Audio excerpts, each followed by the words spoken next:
The lie was the first thing she learned of him. It came coiled in the velvet of his voice, a perfect, cutting thing dropped into the cavernous silence of the throne room. King Valerus sat not on the throne itself, a monstrous thing of obsidian and petrified wood, but stood before it, a shadow-given form, all sharp angles and an unnerving stillness. The air, thick with the scent of cold stone and ancient dust, seemed to bend around him, a space held captive by his presence. Clara, brought before him as a political offering, a ward from a conquered province to ensure her family's compliance, felt the weight of centuries pressing down from the high, vaulted ceiling. "You are an unwelcome burden," he said. His voice did not boom, it was a low resonance that seemed to emanate from the very flagstones beneath her feet. The words were a dismissal, sharp and absolute, yet his eyes, the color of twilight after a storm, held a different story. They traced the line of her jaw, the nervous flutter of her pulse at the base of her throat, with an intensity that felt less like disdain and more like a man dying of thirst who had just found a spring. Clara, who had built her small life on the bedrock of truth, flinched. Honesty was her currency, her shield. A lie, to her, was a violence. She lifted her chin, her hands clasped before her to still their trembling. "I will endeavor not to be, Your Majesty." A muscle feathered in his jaw. A flicker of something agony, frustration, passed through his gaze before it was shuttered. "Your efforts are meaningless. Your presence is an irritation I will be forced to endure." He turned away, a sweep of dark brocade and regal finality. "Take her to the eastern wing. See that she is contained." The command was for the guards, but his eyes were still on her reflection in the polished black floor. Contained. The word suggested a cage. Yet the guards who flanked her were deferential, their movements careful as they led her from the throne room's oppressive gloom. They walked through corridors that felt like arteries of the mountain itself, the stone walls weeping a faint, cool dampness. Torches hissed in their sconces, casting long, dancing shadows that seemed to whisper of secrets held for 1,000 years. The eastern wing was no prison. The doors they opened for her were of pale, carved oak, and they led into a suite of rooms that stole the breath from her lungs. A fire already crackled in a hearth large enough to stand in, its warm light glinting off the gilded spines of books on a nearby shelf and warming the rich jewel tones of a tapestry that depicted a forgotten constellation. A four-poster bed, draped in fabrics the color of deep wine, dominated the main chamber. And through an arched window, a balcony overlooked a valley shrouded in mist, the jagged peaks of distant mountains tearing at the clouds. It was the most beautiful place she had ever seen. One of the guards, a man with a weathered face and kind eyes, bowed his head. "His Majesty commanded we ensure your every comfort is met. If anything is lacking, you need only ask." Clara stood in the center of the room, a maelstrom of confusion turning within her. Unwelcome burden. Irritation. Contained. And this opulence, this thoughtful comfort down to the pitcher of fresh water on the nightstand, fragrant with sliced lemon and mint. The words and the reality were two separate, warring truths. She looked from the roaring fire to the guard's sincere expression. "The king," he said. The guard's gaze flickered to the floor, a practiced neutrality settling over his features. "His Majesty is a man of specific expressions. We have learned to attend to his intentions, not his declarations." He bowed again and retreated, the heavy door closing with a soft, definitive click. Clara was left alone with the fire, the silence, and the lie. She walked to the window, the cold stone of the balcony floor a shock against the thin soles of her shoes. The air was crisp, clean, and carried the scent of pine and wet earth. She looked out at the vast, wild kingdom that was now her cage, governed by a man whose kindness felt like a secret and whose words were a cruelty. She wrapped her arms around herself, a shiver tracing its way down her spine that had nothing to do with the cold. She had been raised to believe that the truth, no matter how harsh, was a form of respect. A lie, no matter how small, was a poison. Here, in this castle of stone and shadow, it seemed the poison was the only language the king knew how to speak. The thought settled in her heart, a cold, heavy stone. She did not know then that it was a curse, a torment laid upon him like a shroud. She only knew the sting of his rejection and the baffling comfort of the room he had given her. It was a contradiction that would come to define her entire existence within the walls of Blackwood Keep. Days bled into a week, each one a study in the same bewildering paradox. Valerius would cross her path in a gallery or a cloistered courtyard, his presence announced by a sudden drop in temperature, a thickening of the air. He would fix her with that tormented, twilight gaze and utter something designed to wound. "Your provincial gowns are an eyesore in my court," he said one morning, his eyes lingering on the simple, hand-embroidered cuff of her sleeve with something that looked devastatingly like admiration. Another time, as she hummed a quiet tune while reading in the great hall, he paused. "That sound is grating." Silence would be a significant improvement, yet later that evening, a servant would arrive at her door with a bolt of the finest blue velvet Clara had ever seen, and the court musician would begin playing that very same melody, its notes filling the castle's halls for the rest of the night. Each barb was followed by a balm, a kindness so specific and thoughtful it could only have come from him. He was a creature of profound, maddening contradictions, and Clara found herself caught in the emotional tide, pulled between the hurt of his words and the undeniable grace of his actions. She began to watch him, not with fear, but with a pained, desperate curiosity. She started to see the truth not in his mouth, but in his hands. The way they would clench into fists at his sides as he spoke a cruelty, the knuckles white with strain, as if he were physically holding back a different set of words. The way his shoulders would tense, a line of unbearable pressure, before he turned and swept away from her. Her sanctuary became the castle's library. It was a place of soaring shelves and cathedral quiet, smelling of aging paper and leather and beeswax.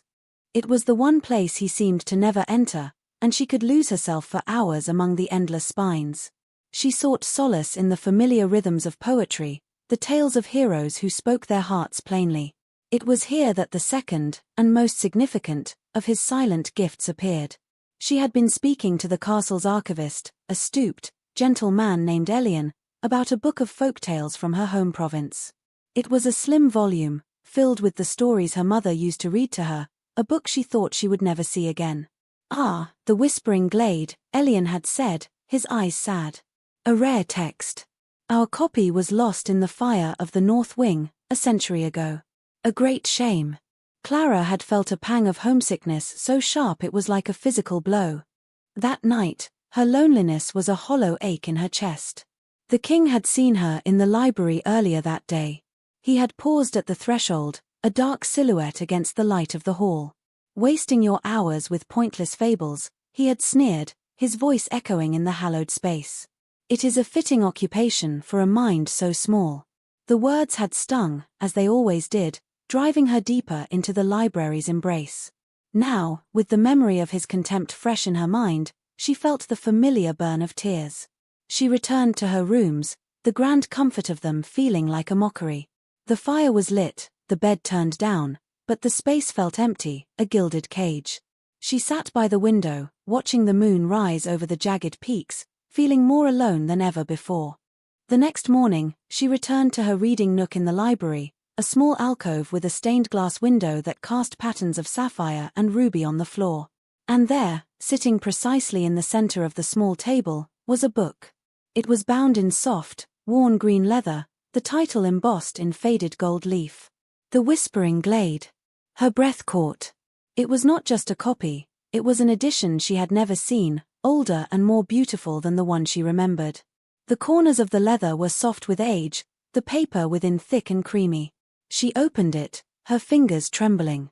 On the inside cover, in the elegant, archaic script of a long-dead queen, was a royal dedication. This was not just a copy, it was a treasure, a royal archive piece thought lost to time. It couldn't be. Elian had said their copy was destroyed. Where had this come from? There was only one person in the entire keep with the power and resources to find such a thing. The man who called her mind small. The man who derided her love of fables. She sank into the chair, her heart a frantic, fluttering bird in her chest. She clutched the book to her breast, the worn leather cool against her skin. The cruelty of his words yesterday, and the impossible tenderness of this gesture today. It was a puzzle with pieces that did not fit. Why would he go to such lengths? To find this, to place it here for her to discover, was an act of profound understanding. It was an act that said, "I heard you. I know what brings you comfort. I want you to have it." But his voice, his terrible, cutting voice, had said, "You are small. You are pointless." Clara closed her eyes, trying to reconcile the two realities. The world had always been a place of words and their meanings, a landscape of clear intentions. But Valeru's was a fog, a place where everything was inverted. The guard's words came back to her, "We have learned to attend to his intentions, not his declarations." Perhaps that was the key. Perhaps his truth was not in what he said, but in what he did. She ran her thumb over the golden title, a slow, contemplative motion. This book felt more honest than any word he had ever spoken to her. It was a silent confession, a secret message left in the quiet heart of the library. And for the first time, as she held the impossible gift in her hands, she did not feel the sting of his insult. She felt the warmth of his action, a small, tentative flame flickering to life in the cold confusion of her heart. The lie was still there, a constant, painful hum beneath the surface of their every interaction, but now, she had a piece of a different kind of truth to hold on to. The castle gardens had been his mother's pride, but in the century since her passing, they had fallen into a state of beautiful decay. Gnarled rose bushes, thick as a man's wrist, clawed at crumbling stone walls, producing only a few sad, tight-fisted buds. The air hung heavy with the scent of damp earth and neglect. It was here Clara often walked, finding a strange kinship with the struggling, forgotten beauty of the place. It felt like a reflection of her own heart, a thing of life trapped in a slow, creeping decline. One afternoon, Valeru's found her there. She was kneeling in the dirt, gently teasing away the weeds from the base of a particularly ancient-looking rose bush. The sun, a rare and welcome visitor, slanted through the skeletal branches of an old oak, dappling her hair with gold. He stood in the archway of a ruined colonnade, a figure of stark shadow against the light. For a long moment, he simply watched, his face an unreadable mask of stone. The silence stretched, thick and weighted, before he finally broke it. "Pathetic," he said, the word landing like a thrown rock in the quiet garden. "Tending to things that are already dead. It is a fool's sentimentality." Clara looked up, her hands stained with soil.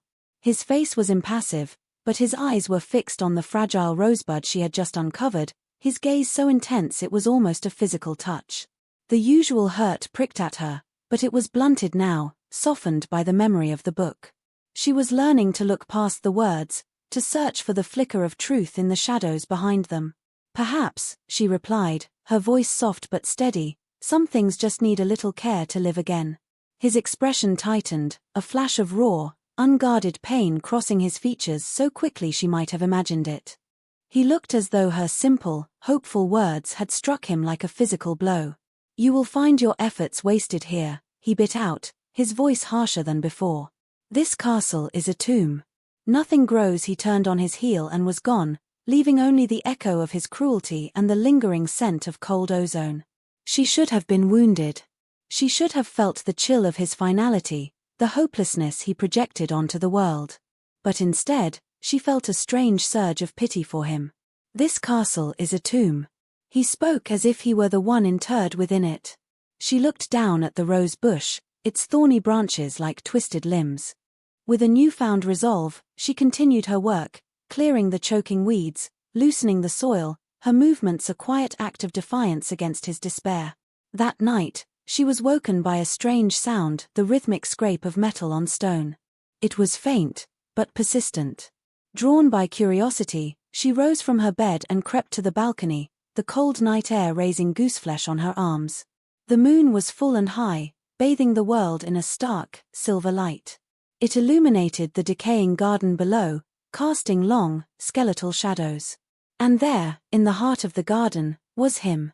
Valeru's was on his knees in the dirt, exactly where she had been hours before. He had discarded his formal coat, his white shirt a slash of brilliance in the moonlight. In his hands was a small, sharp trowel, and he was working with a focused, desperate intensity, turning the soil around the very rose bushes he had condemned. His movements were not clumsy or forced, they were precise, gentle, the actions of a man who knew exactly what he was doing. He moved from one bush to the next, his powerful shoulders bunching with effort, his hands, which could have snapped stone, now impossibly tender as he pruned dead branches and shored up weakened stems. Clara stood frozen on her balcony, a silent, unseen witness. This was a secret, a truth not meant for her eyes. The man who had called her efforts pathetic was now toiling under the moon to save the very things he had mocked. The man who claimed nothing grew in his tomb of a castle was coaxing life from the dead earth with his own hands. She watched for over an hour as he worked, a silent, solitary figure in the silvered ruins. There was a terrible, lonely grace to his movements. This was not the king from the throne room, the creature of sharp words and cold pronouncements. This was someone else entirely, a man engaged in a quiet, desperate act of hope, a hope he could never, ever speak aloud. He was planting a garden in the dark, a place where he believed no sun would ever shine. A profound and aching sadness washed over her, so potent it felt like her own. It was a sadness for him, for the magnificent, beautiful lie of his life. He was trapped, she realized. Not by the castle walls, but by something far more terrible. Something that forced him to wound with his voice the very things he sought to nurture with his hands. She finally retreated from the balcony, her heart heavy with a burden of knowledge she did not know how to carry. As she slipped back into bed, the image of him kneeling in the dirt, his face etched with a sorrowful concentration in the moonlight, was burned into her mind. She thought of the book, of the fine velvet, of the warmth of her rooms. They were all secret roses, cultivated in the dark by a gardener who was forced to deny the existence of flowers. That night, her confusion did not lessen, but it changed. It was no longer a question of why he was so contradictory.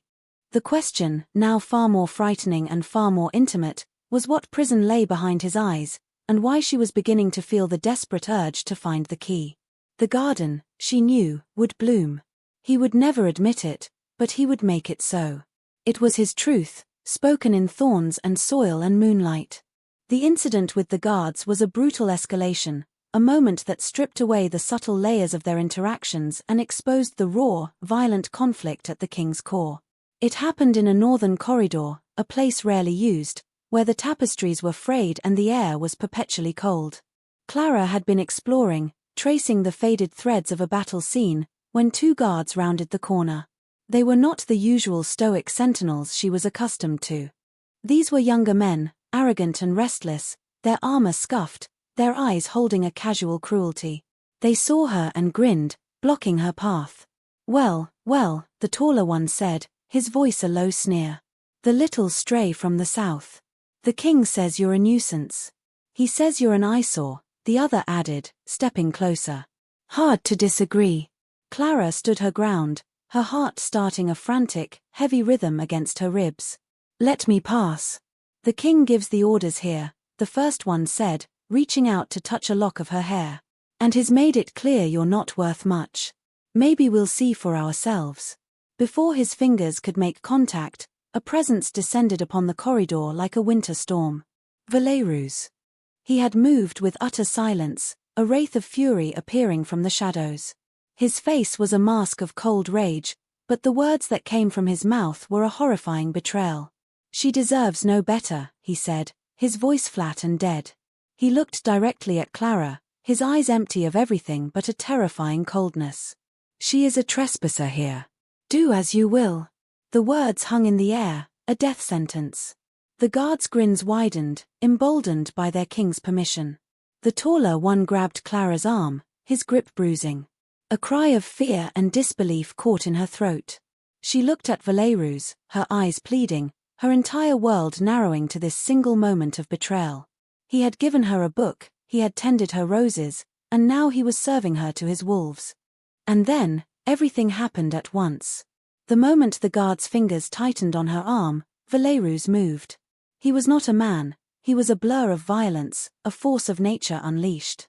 In the space of a single, stuttering heartbeat, he had crossed the distance between them. There was the sickening crack of bone as he shattered the guard's wrist, forcing him to release Clara. The guard howled, stumbling back. Valerus didn't pause. He drove his fist into the second guard's sternum, the impact echoing like a hammer blow in the stone hallway. The man collapsed, gagging, the air driven from his lungs. The first guard, clutching his broken arm, drew his short sword with his good hand, his face a mask of pain and terror. "Your Majesty, you said." "I did," Valerus snarled, and the sound was not human. He disarmed the man with a contemptuous flick of his wrist, the sword clattering uselessly to the floor. He seized the guard by the throat, lifting him effortlessly from his feet, and slammed him against the stone wall. The tapestry behind him shuddered, dislodging a cloud of ancient dust. "You will never," Valerus hissed, his voice a low, lethal whisper that was more terrifying than any shout, "lay a hand on her again. You will not look at her. You will not breathe the same air as her. If I even sense your gaze upon her from 100 paces, I will tear you apart piece by piece. Do you understand me?" The guard, choking, his face turning purple, could only manage a desperate, gurgling nod. Valerus held him there for another long, terrible moment before dropping him in a heap on the floor. He stood over his two broken men, his chest rising and falling heavily, a predator who had just made a kill. Then, he turned. His eyes found Clara, who was pressed against the opposite wall, her hand over her mouth, her entire body trembling with shock and a terrifying, burgeoning understanding. His face was a canvas of self-loathing. The rage was gone, replaced by the familiar, soul-deep agony. He had just protected her with a ferocity that was primal and absolute, an act of pure, undiluted possession. And he had done it while giving his verbal permission for her assault. He took a half-step toward her, his hand slightly outstretched, as if to comfort her. Then he seemed to remember himself, the curse that bound him. The hand dropped. His face hardened. "You are weak," he spat, the words tasting like ash in his own mouth. "You invite trouble. Stay in your rooms." He stormed away, his powerful form disappearing into the gloom, leaving her alone with the groaning guards and the deafening silence. Clara slid down the wall to the floor, her legs no longer able to support her. The cold stone seeped through her dress, but she didn't feel it. Her mind was reeling, trying to process the violent, horrifying contradiction she had just witnessed. "Do as you will." And then a brutal, swift, and utter defense. "You are weak." And a protection so fierce it had bordered on the divine. She looked at the two men, now struggling to help each other, casting terrified glances in her direction before scrambling away like beaten dogs. He had fought his own men. For her. He had spoken words that damned her and then acted as her avenging angel. Sitting there, in the cold, dusty corridor, the truth finally began to dawn, not as a gentle sunrise, but as a blinding, painful flash of lightning. It was not just a quirk, not just a strange way with words. It was a schism, a complete and utter break between his voice and his soul. His words were poison, but his actions were his heart. And his heart, she now knew with a certainty that chilled her to the bone, was ferociously, terrifyingly, and silently devoted to her protection. The puzzle was no longer confusing. It was terrifying.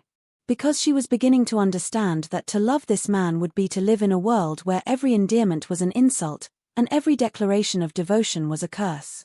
The need to understand became an obsession, a quiet fire in her veins. Clara began to watch, to listen, to piece together the history of the castle and its king from fragments of conversation and the silent testimony of the stones themselves. She learned to read the servants' eyes, to see the careful reverence and deep, sorrowful pity they held for their master. They obeyed his actions, as the guard had told her, but they flinched from his words, not out of fear for themselves, but seemingly out of pain for him. Her search for answers led her to the oldest resident of the keep, a woman named Genevieve who served as the head laundress. Genevieve was ancient, her face a beautiful, intricate map of wrinkles, her hands gnarled by centuries of work but still surprisingly gentle. She had been born in the castle, as had her mother, and her grandmother before that. Her memory was a living archive, stretching back further than any book in the library. Clara found her in the steaming laundry rooms deep in the castle's belly, the air thick with the scent of lye soap and hot linen. Genevieve was folding a sheet with slow, practiced movements, her eyes, the pale, milky blue of old age, holding a quiet wisdom. Clara hesitated at the doorway. "May I speak with you?" Genevieve did not seem surprised. She nodded toward a small wooden stool. "The king has been restless since your arrival," she said, her voice a soft, dry rustle like autumn leaves. It was not an accusation, but a simple statement of fact. It has been a long time since he has had a reason to strive. Strive? Clara asked, sitting. He seems to despise me. A sad, knowing smile touched the old woman's lips. She continued her folding, the rhythmic motions seeming to help her thoughts. Despise. A strong word. The king has many strong words. They are the only ones he is allowed. Clara's heart seized. Allowed? What do you mean? Genevieve's gaze became distant, looking past Clara, past the stone walls, into a past that was still painfully present for her. There was a woman, long ago. A sorceress of great power. She wanted a king's heart, but she did not understand that a heart cannot be taken by force. She offered him power, offered him fealty, but he refused her. He saw the cruelty in her soul. In her rage, she took the thing he valued most. His kingdom. Clara whispered. No, Genevieve said, her voice dropping lower. More precious than that.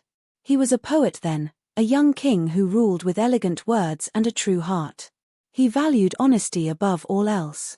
So she took that. She cursed his tongue. She bound his voice in chains of deceit, so that any truth he wished to speak of love, of kindness, of hope, would emerge as its twisted opposite. The more he cared for something, the fouler his words must be. The air left Clara's lungs. The book. The garden. The guards. Every contradiction, every cruel word followed by a secret kindness, it all snapped into place with a horrifying, perfect clarity.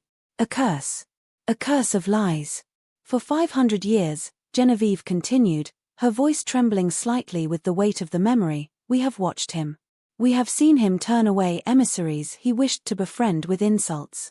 We have seen him praise traitors he wished to condemn. We have seen him rule with a just hand and a silent heart, his every action a contradiction to the poison his own mouth must speak.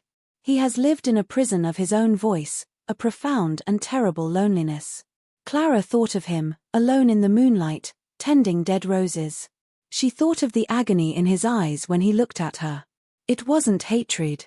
It was the torment of a man screaming a love song that everyone else heard as a death knell. Is there no cure? Clara asked, her voice a raw whisper. Genevieve finally stopped her work, her ancient blue eyes fixing on Clara with a heavy, meaningful gaze. The sorceress was vain. She wove the cure into the curse itself, believing it impossible to achieve. The curse would break, she proclaimed, only when he was loved so truly that his ugliest lie was heard as the truth it was meant to be. When someone could stand before him, hear his venom, and see only his heart, she paused, her eyes searching Clara's face. Many have tried, drawn to his power. They have flattered him, endured his insults for a time. But no one has ever truly listened. No one has ever had the strength to believe the goodness in a man who calls them worthless. Not until now. Clara felt a dizzying sense of vertigo, as if the floor had dropped away beneath her. She was the key. Her understanding, her trust, was the only thing that could free him from a 500-year-old torment. The weight of it was immense, terrifying. He tries to push you away, Genevieve said softly. His words are meant to drive you from him. It is the only way he knows to protect you from himself. The kinder he feels toward you, the more terrible his words must become. You are weak. You are an eyesore. Your presence is an irritation. They were the most beautiful words she had ever heard. Clara left the laundry, her steps unsteady. The castle no longer felt like a confusing prison. It felt like a monument to a single man's suffering. Every shadow seemed to hold his loneliness, every stone seemed saturated with his unspoken truth. She now understood the full measure of his secret gifts. The book was not just a thoughtful gesture, it was an act of rebellion. Tending the garden was not just a secret hope, it was a silent scream of defiance against his own cursed tongue. And fighting his guards was not just protection, it was a declaration, the only one he could make, written in violence and blood. He couldn't say he would die for her, so he had shown her he would. She leaned against a cold stone wall in a deserted corridor, pressing a hand to her chest, where her heart ached with a love so fierce and so painful it felt like it might break her ribs. She was in love with a man who could only tell her he despised her. And she knew, with a terrifying certainty, that she would have to be the one to tell him the truth. The curse was a living thing inside him, a serpent coiled around his throat. For 5 centuries, it had been his constant companion, its venomous whispers the only voice he could give to his own soul. Valerus stood in his private study, the one place where the mask of kingship could fall away to reveal the prisoner beneath. The room was a testament to his silent wars. A hairline crack spidered across a marble mantelpiece, the result of a fist slammed down in a moment of frustration. A collection of rare, delicate astrolabes sat on a high shelf, their intricate workings a distraction from the chaos within him. Tonight, the chaos was winning. Clara. Her name was a prayer and a wound. Before she arrived, his loneliness had been a vast, static ocean, a thing he had learned to navigate.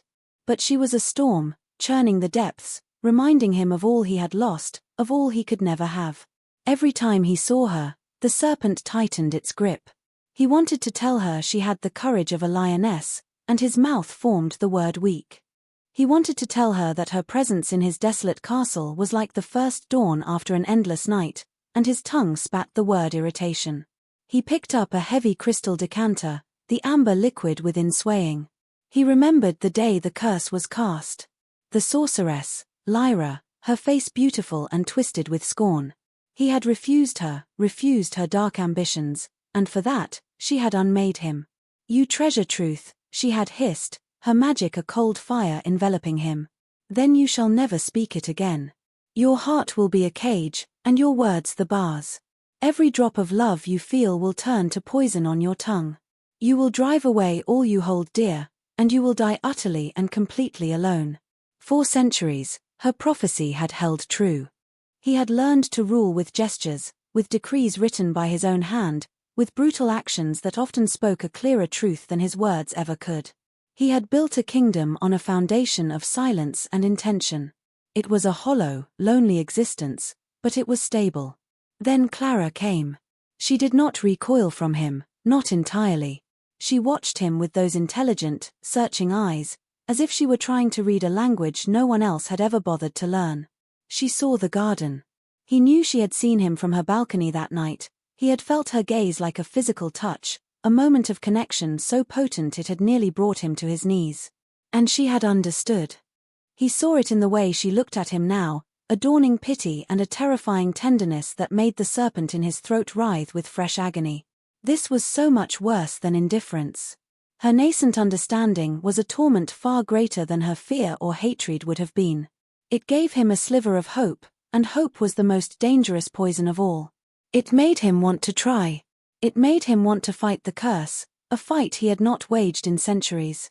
He closed his eyes, concentrating, focusing all his will on a single, simple, true sentence.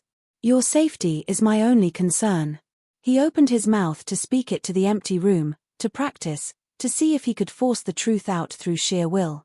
"Your life is meaningless," the voice that was his and not his rasped into the silence. A guttural roar of pure frustration tore from his chest. He hurled the decanter at the stone fireplace.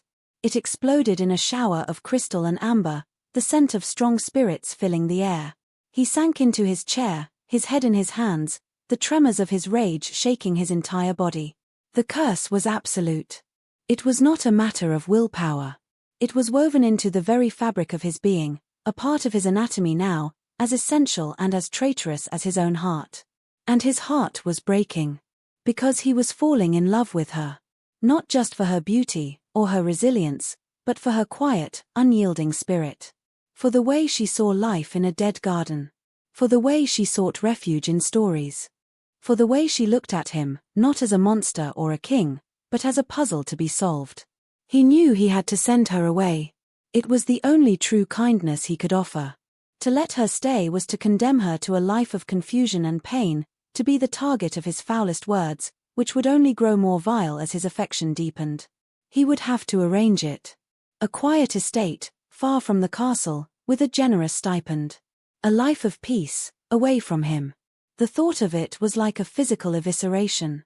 The thought of his halls without her, of the garden unseen by her, of the library without her quiet presence, it was a vision of a hell even deeper than the one he currently inhabited. He stood and walked to his desk, pulling out a sheet of parchment. He would write the decree. His hand could still speak the truth. He dipped the quill in ink, the sharp scent filling his nostrils. He would order her transfer. He would call her a political prisoner being moved for security reasons. He would use the formal, sterile language of the court. He lowered the nib to the page. His hand trembled. He wrote a single letter, a C, elegant and sharp. And then he stopped. He could not do it. For the first time in 500 years, the king was a coward. He could not bring himself to sign away the only light that had entered his tomb. He let the quill drop from his fingers, a single black tear of ink blotting the parchment. The serpent inside him settled, victorious. He was trapped. And now, so was she. The arrival of Duke Casimir was a theatrical affair. He rode into the castle courtyard at the head of a small, immaculate retinue, his banner a silver falcon on a field of blue snapping smartly in the wind. He was everything Veleyru's was not. His smile was easy and brilliant, his words were honeyed and eloquent, and he moved with a politician's practiced grace. He was handsome, charming, and a consummate liar of a completely different sort than the king. Clara was in the great hall when he was announced. Veleyru stood before the throne, a monolith of grim silence, as Casimir approached, bowing with a flourish that was just shy of mockery. "Your Majesty," Casimir said, his voice smooth as polished marble. "It has been too long. Your kingdom is as formidable and quiet as ever." The subtle emphasis was not lost on Veleyru's. Veleyru's felt the curse twist his intent. He wanted to say, "Your presence is unwelcome, snake." Instead, what emerged was, "Casimir, you are my most trusted friend. Your visit is a welcome surprise." Casimir's eyes glittered with a dark, knowing light. He had been a young courtier when the curse was cast, a peripheral witness to Lyra's wrath. He had spent the centuries since watching Veleyru's, studying his weakness, waiting for an opportunity. And now, it seemed, he had found one. His gaze slid from Veleyru's to Clara, who stood near a tall, arched window. His smile widened. "And who is this lovely flower, brightening your dreary halls?" he asked, his eyes sweeping over Clara with an appreciative but predatory gleam. Veleyru's hands clenched at his sides. "She is nothing," he said, the words costing him a piece of his soul. "A political prisoner of no consequence." Casimir's gaze sharpened. He saw the lie, not in the words, but in the white-knuckled tension in the king's fists, in the fierce, possessive glare Veleyru's could not quite conceal. He had found the crack in the armor. Over the next few days, Casimir became a constant, unsettling presence. He sought Clara out, his conversations a delicate dance of flattery and insinuation. He spoke of art and poetry, of the world beyond the castle walls, painting a vivid picture of a life she was missing. He was charming, attentive, and everything she might have once thought she wanted in a man. But his words, for all their beauty, felt hollow. They were like perfect, polished stones, smooth and pleasing to the touch, but with no life, no warmth within them. They slid off her, leaving no impression. After months of deciphering Veleyru's inverted language, she had developed an ear for a different kind of truth, one that had nothing to do with eloquent sentences. Casimir would praise her intellect, but he never brought her a book. He would admire her spirit, but she knew, with absolute certainty, that he would never fight for her. He used his silver tongue as a weapon against the king. "The king is a harsh man," he would say to Clara in a conspiratorial whisper when they were in the gallery. "It is a wonder you can bear his cruelty. He does not appreciate your delicate nature." And all the while, he watched Veleyru's. He would maneuver Clara into the king's path, only to see Veleyru's insult her and storm away. But Casimir saw what others missed. He saw the flicker of anguish in Veleyru's eyes. He saw the way the king tracked her movements from across a room when he thought no one was looking. He began to test his theory, making a show of touching Clara's arm, of standing too close, and he was rewarded with the barely suppressed wave of murderous rage that emanated from the silent, watching king. The final piece of his plan clicked into place during a formal dinner. Casimir, seated beside Clara, was at his most charming. Veleyru sat at the head of the table, a thundercloud of silent fury, forced to watch. "You know," Casimir said to Clara, his voice pitched for the king to hear, "I have an estate in the sun-drenched south. The gardens there are legendary. Not like these, dying things. He gestured vaguely toward the windows. A place like that is where you belong. A place of warmth and life, where your beauty could truly bloom. Clara saw Valerus's fork bend in his grip, the tines twisting under the force of his rage. The garden was their secret, a place of silent understanding. Casimir's casual dismissal of it was a calculated strike. She is not going anywhere. Valerus's voice cut through the room, cold and sharp. Her presence here is necessary. The word was a poor substitute for what he wanted to say, but it was all the curse would allow. Casimir simply smiled, a slow, triumphant curve of his lips. He had it. He had his confirmation. The prisoner was not a prisoner. The nuisance was a treasure. And the king's silence, his greatest defense for 500 years, was now his greatest vulnerability. The trap was ready to be sprung. Casimir leaned closer to Clara, his voice a silken threat. Perhaps the king is not the only one with power in this castle. Perhaps it is time for a change in leadership. A king who can speak his mind is a much stronger king, wouldn't you agree? His eyes flickered to Valerus, a silent declaration of war. The battle for the throne would not be fought with armies, but with a single, impossible ultimatum. The trap was sprung in the heart of the castle's power, the throne room. Casimir had moved with chilling efficiency. He had dismissed the royal guards with a forged order, isolating the vast, echoing chamber. He stood with Clara near the obsidian throne, his hand resting on her shoulder with a proprietary air that made her skin crawl.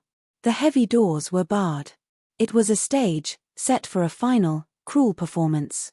He will come, Casimir said, his charming facade stripped away to reveal the cold ambition beneath. He cannot help himself. What is this? Clara demanded, trying to pull away, but his grip tightened. What do you want? A confession, Casimir said, his eyes glittering with a feverish intensity. I have watched him for centuries, trapped in his silent misery. His strength is his curse. No one can get close enough to hurt him.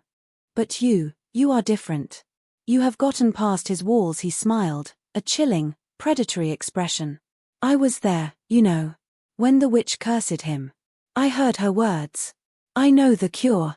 Clara froze. He knew. He knew everything. She said the curse would break if he was loved so truly that his lie was understood as truth, he mused, as if discussing a fascinating academic problem. A poetic, impossible little riddle. But she was wrong. It's not impossible. It's just difficult. He looked down at her, his smile widening. And I am going to help him. I am going to force him to speak the truth of his heart to you. And when he cannot, when he proves to you that all he feels is contempt, you will see him for the monster he is. His court will see his weakness. And the throne will be mine. He was twisting it, weaponizing the curse, framing it as a test. Valerus was doomed to fail. He didn't believe in the cure, he believed only in the poison. The great doors to the throne room groaned and then shuddered under a tremendous blow. A moment later, they splintered inward, torn from their ancient hinges by sheer, desperate force. Valerus stood in the ruined entryway, his face a mask of terrible, cold fury. His eyes were not on Casimir. They were on Clara, a silent question, a desperate plea, a world of fear and apology in a single glance. Ah, Valerus, Casimir said, his voice mockingly casual. He pulled Clara tighter against him, his other hand drawing a slender, gleaming dagger and pressing the tip of it gently against her throat. She gasped, the cold steel a line of ice against her skin. How kind of you to join us. We were just discussing affairs of the heart. Valerus took a step forward, a low growl rumbling in his chest. Let her go. All in good time, Casimir replied smoothly. But first, a simple demand. For years, you have hidden behind your cruelty. You have ruled through fear and intimidation. But this woman, she has seen something else in you. I want you to tell her the truth. Right here, right now. For all to hear. He raised his voice, pitching it to the guards now gathering in the hall behind Valerus. Admit that you love her, Valerus. Speak the word. Tell her what she means to you, and I will release her unharmed. Surely, that is a small price to pay for her life. It was the perfect, diabolical trap. A command to speak the one thing the curse would never allow. To try and fail would be to speak a vile hatred, proving Casimir's point and shattering Clara's fragile trust. To refuse would be to condemn her to death. There was no escape. Valerus stood frozen, impaled on the horns of the dilemma. Clara could see the war waging within him. She saw the frantic, desperate struggle in his eyes, the muscles in his jaw working as he fought the serpent coiled around his soul. He was trapped. Utterly and completely trapped. The silence in the throne room stretched, becoming a physical entity, a crushing weight that pressed down on all of them. The guards watched, confused and uncertain. Casimir watched, his face alight with triumph. And Clara watched the man she loved be torn apart. His eyes, those twilight pools of storm and sorrow, locked with hers. And in them, she saw it all. The 500 years of loneliness. The agony of his constrained heart. The fierce, desperate, screaming devotion he felt for her, a love so powerful it was physically destroying him not to speak it. It was all there, in his gaze. A truth so pure, so absolute, it needed no words. He opened his mouth. The sound that came out was a broken, strangled thing, the noise of a soul being ripped in two. The words were quiet, but they echoed in the vast chamber like a thunderclap of despair. "You mean nothing to me." The words struck her, and for a split second, the world tilted. It was the cruelest thing he had ever said, the most absolute of his rejections. Casimir's grip on her shoulder loosened slightly in his moment of victory. He was smiling, certain he had won. But he hadn't been watching Valerus's eyes. Clara had. She had seen the truth he had poured into that single, desperate gaze. He had shown her his heart, even as his mouth spoke the ultimate lie. And in that moment, she understood. The curse wasn't about him speaking a lie and her hearing a truth. It was about her knowing the truth, regardless of the lie. It was about trust. Absolute, unconditional trust in his heart over his voice. When his ugliest lie was heard as the truth it was meant to be. A strange, sudden calm settled over her. The fear vanished, replaced by a certainty that was as solid and real as the stone beneath her feet. Casimir was still gloating. "You see, the great king feels nothing for you. He would let you die before he would." He never finished the sentence. With a sudden, decisive movement, Clara stepped forward. It was only one step, but it was a leap across a chasm of doubt and fear. She closed the small distance between herself and the dagger, pressing her own throat against its cold, sharp edge. Casimir gasped, startled by her sudden move. Her eyes never left Valerus's. "I know," she said, her voice ringing with a strength she didn't know she possessed. It was a response not to the words he had spoken, but to the truth she had seen in his eyes. "I know you love me." And then, she leaned forward, rising on her toes, and kissed him. It was not a gentle kiss. It was a kiss of defiance, of acceptance, of absolute, world-altering truth. It was the answer to a 500-year-old question. For a moment, his lips were cold, unresponsive, the lips of a statue. And then, something shattered. It was not a sound, but a feeling. A tremor ran through him, a violent, convulsive shudder. A wave of force, invisible and immense, erupted from him, throwing Casimir back as if he were a child's toy. He stumbled and fell, the dagger flying from his hand and skittering across the floor. A golden light, faint as dust motes in a sunbeam, seemed to shimmer in the air around Valerus and Clara, and then it was gone. The curse broke. It did not fade, it snapped, like a chain under unbearable tension, the echoes of its breaking reverberating in the sudden, profound silence of his soul. The serpent in his throat dissolved into ash. He pulled back from the kiss, his breath a ragged, stunned gasp. He looked at her, his eyes wide with a disbelief so profound it was heartbreaking. The agony was gone, replaced by a raw, naked wonder. He opened his mouth, and for the first time in half a millennium, his voice was his own. The word was not a proclamation or a declaration. It was a breath, a name, a prayer that had finally been answered. Clara. Her name. Just her name. But it was the truest and most beautiful sound she had ever heard. It held 5 centuries of silence, of longing, of a love that had survived in the darkest prison imaginable. Tears streamed down her face as she smiled, a real, radiant smile. Valerus reached up, his hand trembling, and brushed a tear from her cheek with his thumb. His touch was hesitant, reverent, as if he were touching a miracle. Clara, he said again, testing the feel of her name on his freed tongue, the word a perfect, unblemished truth. The guards in the hall stood in stunned silence, witnesses to a magic they could not comprehend. Casimir, crumpled on the floor, stared in horror, his perfect trap having become the key that unlocked his enemy's salvation. Valerus didn't even look at him. He had eyes only for her. The tomb had been broken open. The sun was streaming in. And for the first time, he could speak its name.